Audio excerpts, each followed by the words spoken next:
and of course students. Every time I get invited to a function like this, I always wonder what I should share with the students, which is possibly relevant to their day-to-day existence as students in a school. And at their age, trying to do stuff which is on a daily basis something new. And I thought, what better way to do this is to share my experience of what I did as a child, like you all, growing up and excelling in the sport as I started getting a little older, and the sacrifices that I made to achieve whatever I did accomplish as a tennis player.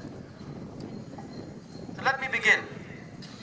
My journey began when I was 8-9 years old in class 4-5, and I was like any one of you. I was out there playing every sport in school, attending school as a regular student, going through the exam schedule that all of you go through. And I came to Bangalore in the summer of 1972, I think. I must have been about 11 years old at the time. And India was playing Australia in a Davis Cup tie at the Kantirava Stadium, just by the side of it in Cubbon Park. And my dad happened to get me a ticket, and I went and watched as an 11-year-old. And that was a eureka moment in my life.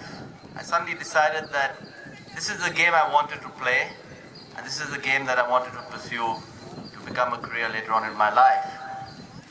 But I went back to school, continued doing the same things, but I started playing tennis. And one thing led to another. I became a decent state-level tennis player when I was about 13. And by 14, I was nationally ranked. And then the journey really began. And let me tell you, if you don't dream, you will never succeed in life. You must dream.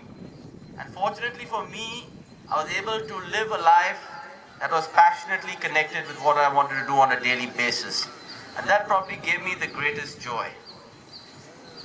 So I appeal to all of you, all you students here today, please live your dream. And if you want to live your dream, you've got to give it 100%. You just can't say, I want to live my dream. There are many sacrifices that you've got to make. I remember innumerable birthday parties of children, which friends, classmates, which we all take for granted and attend.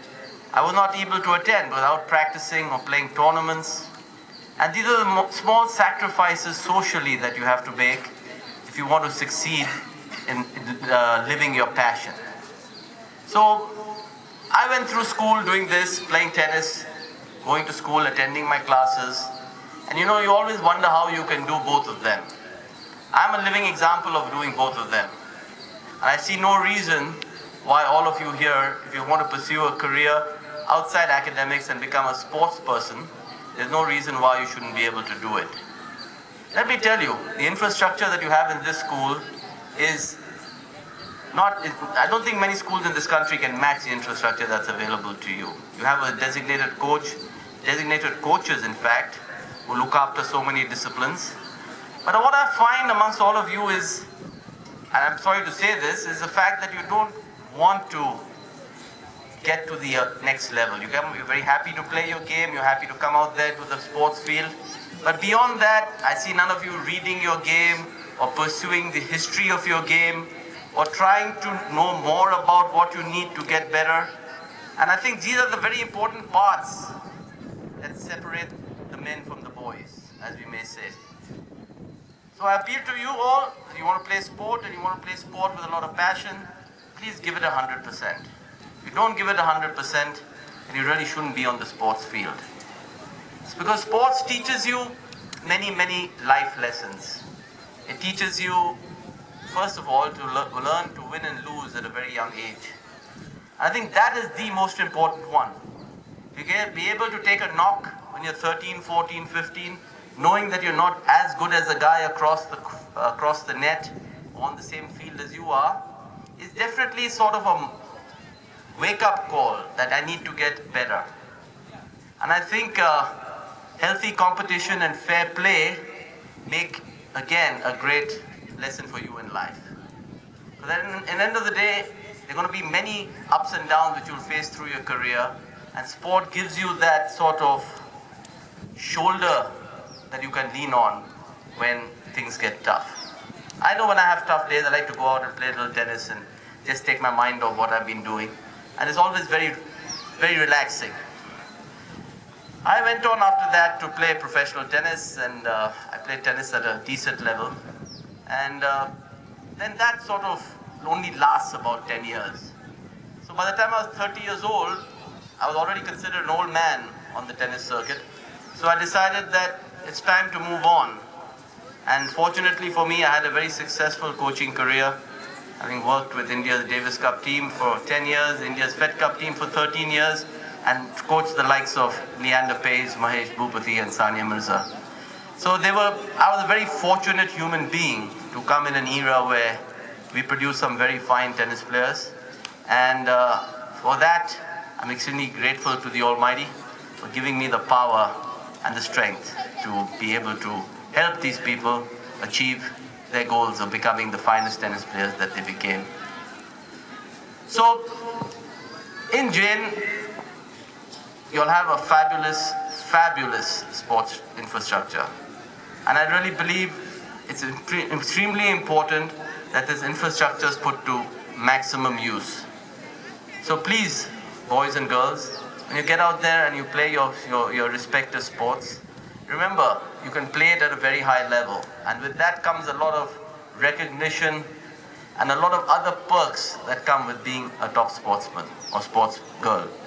So please, go out there, live your dream, think positively, work hard, and most of all, keep yourself nice and healthy mentally and physically. But without that, nothing really is achievable.